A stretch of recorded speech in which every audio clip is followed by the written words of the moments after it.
وَلَقَدْ أَرْسَلْنَا نُوحًا إِلَىٰ قَوْمِهِ، اور بے شک ہم نے نوح علیہ الصلاۃ والسلام کو ان کی قوم کی طرف بھیجا.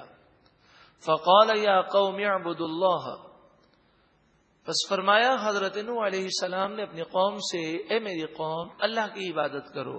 مَا لَكُم مِّنْ إِلَٰهٍ غَيْرُهُ، اللہ کے سوا تمہارا کوئی معبود نہیں ہے. افلا تتقون، کیا تم نہیں ڈرتے؟ تتقون کے معنی ڈرنا.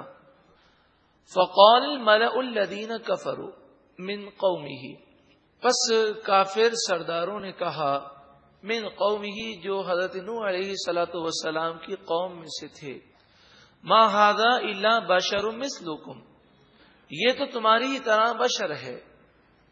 یعنی کافروں کی عادت تھی کہ وہ نبی کے مقام و مرتبے، ان کی قدرت اور ان کی طاقت کو تسلیم نہ کرتے.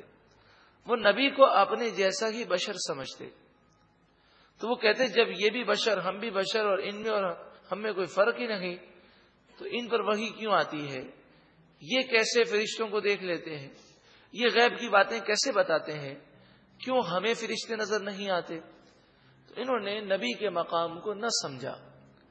یریدو، یہ کافر کہتے کہ یہ حضرت نوح علیہ السلام چاہتے ہیں، ان یتفضل علیکم، تم پر فضیلت حاصل کر جائیں، تم میں مقام و مرتبہ حاصل کرنے کے لیے وہ ایسی باتیں کر رہے ہیں کہ میں نبی ہوں. وَلَوْ شَاءَ اللَّهُ لَأَنزَلَ مَلَائِكَةً، اگر اللہ تعالی نبی بھیجنا چاہتا تو ضرور فرشتوں کو نازل کرتا. ما سمعنا بهذا فی آبائنا الاولین، ہم سے پہلے آباء و اجداد میں ایسا کبھی سنا ہی نہیں کہ مرد نبی بن کر آئے ہوں. گو کہ اس سے پہلے حضرت ادریس علیہ السلام، حضرت شیس علیہ السلام، حضرت آدم علیہ السلام نبی بن کر دنیا میں آ چکے ہیں، مگر چونکہ ان کو کافی عرصہ گزر چکا تھا اور کئی سو سال گزر چکے تھے، تو ان کے واقعات ان کے علم سے اوجھل ہو چکے تھے، اور کہتے تھے نہ ہم نے ایسی بات کبھی سنی، نہ ہمارے آباء و اجداد نے ایسی بات کبھی ہمیں بتائی.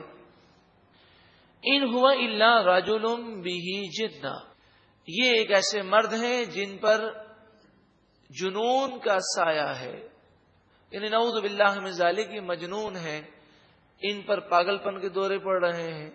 تو اس طرح وہ بے ادبی کرتے حضرت نوح علیہ السلام کی. فتربصوا به، پس آپس میں کہتے کہ تم انتظار کرو، حتی حین، ایک وقت تک یہ کرتے رہیں گے، پھر ان کی حالت صحیح ہو جائے گی تو پھر یہ اس طرح کا دعویٰ نہیں کریں گے. کیونکہ 40 سال کی عمر میں حضرت نوح علیہ الصلاۃ والسلام نے نبوت کا اعلان کیا، تو وہ یہ سمجھتے تھے کہ 40 سال کے بعد ان پر کوئی اثرات ہو گئے ہیں، اس لیے وہ ایسی باتیں کر رہے ہیں. حضرت نوح علیہ الصلاۃ والسلام اس کے بعد 950 سال تک تبلیغ کرتے رہے، اور پھر جب آپ کی قوم ہلاک ہو گئی، اس کے بعد 60 برس آپ مزید دنیا میں رہے. اس طرح آپ کی عمر تقریباً 1050 سال ہوئی.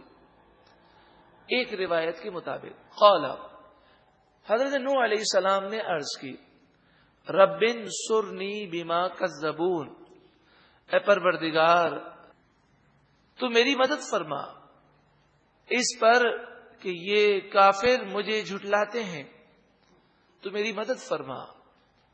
فأوحینا الیہ، جب 900 سال گزر گئے ہم نے ان کی طرف وحی فرمائی، ان اصنع الفلک، آپ کشتی کو بنائیے، بأعیننا، ہماری نگرانی میں، وحینا، اور ہماری وحی کے مطابق.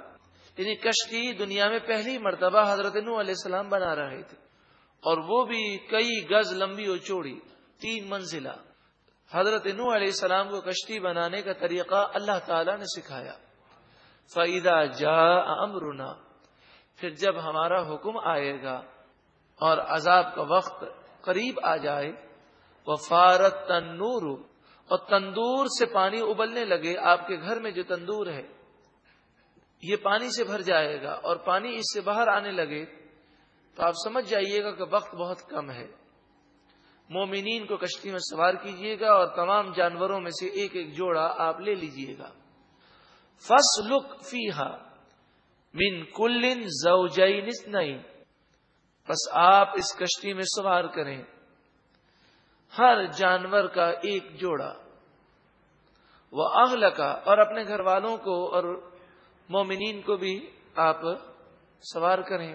إِلَّا مَنْ سَبَقَ عَلَيْهِ الْقَوْلُ مِنْهُمْ، مگر آپ کے گھر والوں میں سے جن پر قول سبقت کر گیا، یعنی جو مومن نہیں ہے وہ سوار نہیں ہو سکیں گے. حضرت نوح علیہ الصلوۃ والسلام کی ایک زوجہ اور آپ کا ایک بیٹا یہ منافق تھے تو وہ کشتی میں سوار نہ ہو سکے. وَلَا تُخَاطِبْنِي فِي الَّذِينَ ظَلَمُوا، کیونکہ نبی رحم دل ہوتے ہیں. فرمایا اب ظالموں کو مہلت نہ دی جائے گی تو آپ مجھ سے ظالموں کے بارے میں درخواست مت کیجیے گا، آپ ان کی نجات کے لیے اب دعا مت کرنا. انہم مغرقون، بے شک یہ ظالم ضرور غرق کیے جائیں گے. اب طوفان آیا اور زمین پانی سے بھر گئی تو وہ کشتی میں آپ سوار ہوئے اور کشتی پانی میں 6 مہینے تک چلتی رہی. بعض مفسرین فرماتے ہیں 10 رجب کو آپ کشتی میں بیٹھے تھے. رجب، شعبان، رمضان، شوال، ذیقعدہ، ذی الحجہ، محرم. 10 رجب کو آپ بیٹھے اور 10 محرم کو یہ کشتی جودی پہاڑ پر رک گئی. 10 محرم کو آپ کشتی سے نیچے اترے اور 10 محرم کو آپ نے روزہ رکھا، آپ کے ساتھیوں نے روزہ رکھا، جسے عاشورے کا دن کہتے ہیں. عاشورے کا دن حضرت آدم علیہ السلام سے لے کر حضور تک ہر دور میں یہ ایک مقدس دن رہا ہے. حضرت آدم علیہ السلام کی توبہ قبول ہوئی، حضرت آدم علیہ السلام زمین پر آئے، نوح علیہ الصلوۃ والسلام کشتی سے اترے، موسیٰ علیہ الصلوۃ والسلام کی قوم کو نجات ملی. اس طرح کے بے شمار واقعات 10 محرم عاشورے کے دن واقع ہوئے ہیں.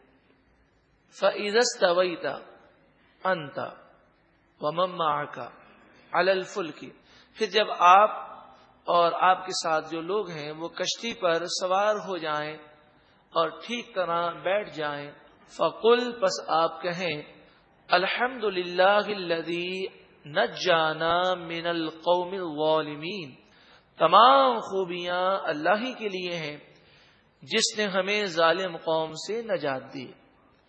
وَقُلْ، اور آپ کہیں، ربی، اے میرے رب، انزلنی منزلا مبارکا، تو مجھے برکت والی جگہ پر اتار.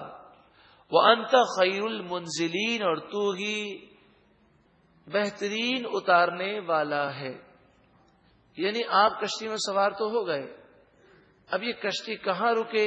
آپ سے کہا گیا کہ آپ اس طرح کہیں کہ پروردگار برکت والی جگہ پر اس کشتی کو روک. مفسرین فرماتے ہیں کہ سورہ مومنون کی آیت نمبر 29 مسافر کو پڑھنی چاہیے، تو انشاءاللہ جہاں بھی جائے گا ہر قسم کی مصیبتوں سے اور آفات و بلیات سے وہ محفوظ رہے گا. جس جگہ پر اترے گا وہ جگہ اس کے لیے بابرکت ہوگی. اللہم شروع میں لگائیں اور ربی سے شروع کریں. اللہم ربی انزلنی منزلا مبارکا وانت خیر المنزلین. ان فی ذالک، بے شک اس واقعے میں، لآیات، ضرور نشانیاں ہیں، وَإِن كُنَّا لَمُبْتَلِينَ، بے شک ہم ضرور امتحان لینے والے ہیں. 950 برس تک مومنین کا امتحان ہوا، کافر ان پر ظلم کرتے رہے اور کافروں کو ڈھیل دی گئی. پھر اللہ تعالی کا عذاب آیا، کافر ذلیل و رسوا ہوئے اور مومنین کامیاب ہو گئے. ثم، پھر، انشأنا من بعدہم قرنا آخرین، نوح علیہ السلام کی قوم کے بعد ہم نے دوسری قوم پیدا کی. اب یہاں قوم سے مراد حضرت ہود علیہ الصلوۃ والسلام کی قوم عاد مراد ہے۔ فَأَرْسَلْنَا فِيهِمْ رَسُولًا مِّنْهُمْ، پس ہم نے انہی میں سے ایک رسول حضرت ہود علیہ السلام کو بھیجا۔ أَنِ اعْبُدُوا اللَّهَ مَا لَكُم مِّنْ إِلَٰهٍ غَيْرُهُ، انہوں نے نصیحت فرمائی کہ اے لوگوں تم صرف اللہ ہی کی عبادت کرو، اللہ کے سوا تمہارا کوئی معبود نہیں۔ افلا تتقون، کیا پس تم نہیں ڈرتے؟ یعنی تم اللہ سے ڈرو اور شرک نہ کرو، بت پرستی نہ کرو۔ دوسرا رکوع مکمل ہوا، ایک مرتبہ محبت کے ساتھ درود و سلام پڑھیں۔ اللہم صلی علی